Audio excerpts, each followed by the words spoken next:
ایک زمانے میں سمندر کے کنارے متعدد ریسٹورینٹس بھی تھے جہاں سمندر سے پکڑی جانے والی تازہ مچھلی فروخت ہوتی تھی۔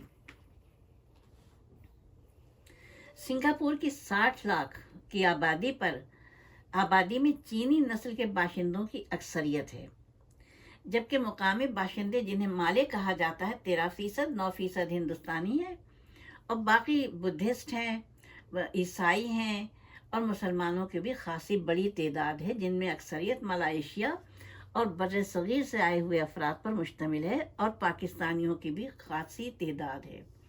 سنگاپور میں خوبصورت مساجد بھی خاصی تعداد میں ہیں، جا بجا مشرقی اور مغربی پکوانوں کے ہوٹلز ہیں، جن میں بھارتی نژاد باشندوں کے ہوٹلز میں ہمہ وقت رش رہتا ہے۔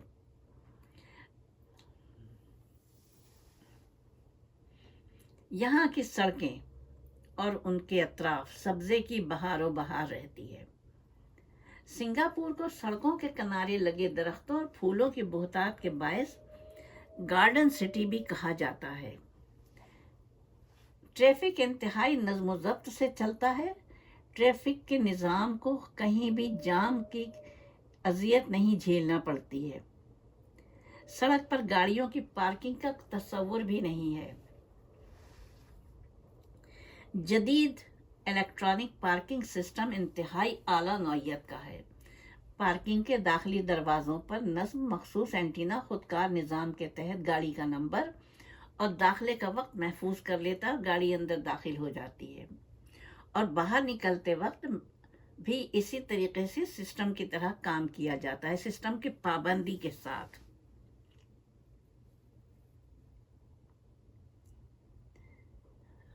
جبکہ رقم ڈرائیور کے کریڈٹ کارڈ سے منہا ہو جانے کے بعد بیریئر گاڑی کو باہر جانے کا راستہ دے دیتا ہے، یعنی پہلے ادائیگی ہوتی ہے پھر باہر جاتے ہیں۔ اگر سہولت کو مد نظر رکھا جائے تو اس لحاظ سے یہ کچھ مہنگا سودا نہیں ہے۔ پارکنگ کے مراحل طے کرنے کے بعد آپ گھوم سکتے ہیں میر لائن پارک، سمندر کا کنارہ، اور سنگاپور کی پہچان شیر کے سر مچھلی کے دھڑ والا دیو ہیکل سفید مجسمہ، جس میں شیر کے منہ سے پانی کی ایک موٹی دھار سمندر میں گر رہی ہے۔ سنگاپور ہندی کا لفظ ہے جس کا مطلب ہے شیروں کی سرزمین، لیکن وہاں شیر صرف چڑیا گھر ہی میں پائے جاتے ہیں، کہیں سڑکوں گلیوں میں نہیں پھرتے ہیں پاکستان کی طرح۔ ابھی پاکستان میں ایک لڑکی کو وہی شیر نے بھنبوڑ ڈالا، جب ڈھونڈا ڈالا گیا تو 11 شیر نکلے، شاید 3 شیرنیاں اور 2-3 بچے، کچھ ایسا ہی حساب آج ہی کے اخبار میں پڑھا ہے میں نے۔ خیر، جس کا شوق وہ جانے اور حکومت جانے۔ سیاحوں کا یہاں ہر دم ہجوم رہتا ہے۔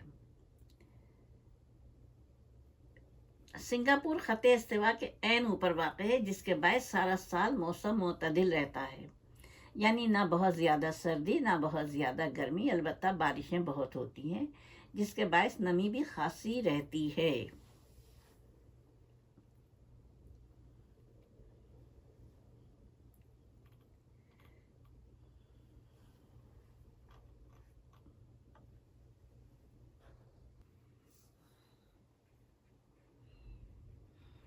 یہاں پر ایک خاص چیز ہے، سینٹوسا۔ سینٹوسا میں بھی ایک خاص مقام ہے، universal studios theme park. Park صبح 10 بجے کھل جاتا ہے اور داخلے کے لیے صبح سے لوگوں کی قطاریں لگ جاتی ہیں۔ پارکنگ کے سامنے بالکل مشہور یونیورسل اسٹوڈیوز کی پہچان ہے اور یہاں بہت رش ہوتا ہے۔ یہاں لوگ مختلف زاویوں سے اپنی تصاویر سیلفیز بھی لیتے ہیں اور فیملیز کے ساتھ بھی بنواتے ہیں تصاویر۔ یہاں دیکھ کے محسوس ہوتا ہے جیسے حقیقت میں ہالی ووڈ میں داخل ہو گئے ہوں۔ 50 ایکڑ رقبے پر قائم کیے گئے اس تھیم پارک کو 7 زونز میں تقسیم کیا گیا ہے، جن کے نام یونیورسل پکچرز کی مشہور فلموں اور ٹی وی شوز پر رکھے گئے ہیں۔ ہر زون میں بچوں سمیت مختلف عمر سے تعلق رکھنے والے افراد کے ذوق کے مطابق دلچسپی کے سامان موجود ہیں۔ جوراسک پارک ہے، بچوں کے لیے بہت زیادہ دلچسپی کا باعث. اس میں کشتی ہے، پانی کے تیز بہاؤ میں جب وہ ہچکولی کھاتی ہے تو بہت ہی اچھا بچوں کو لگتا ہے، ایڈونچر ہوتا ہے.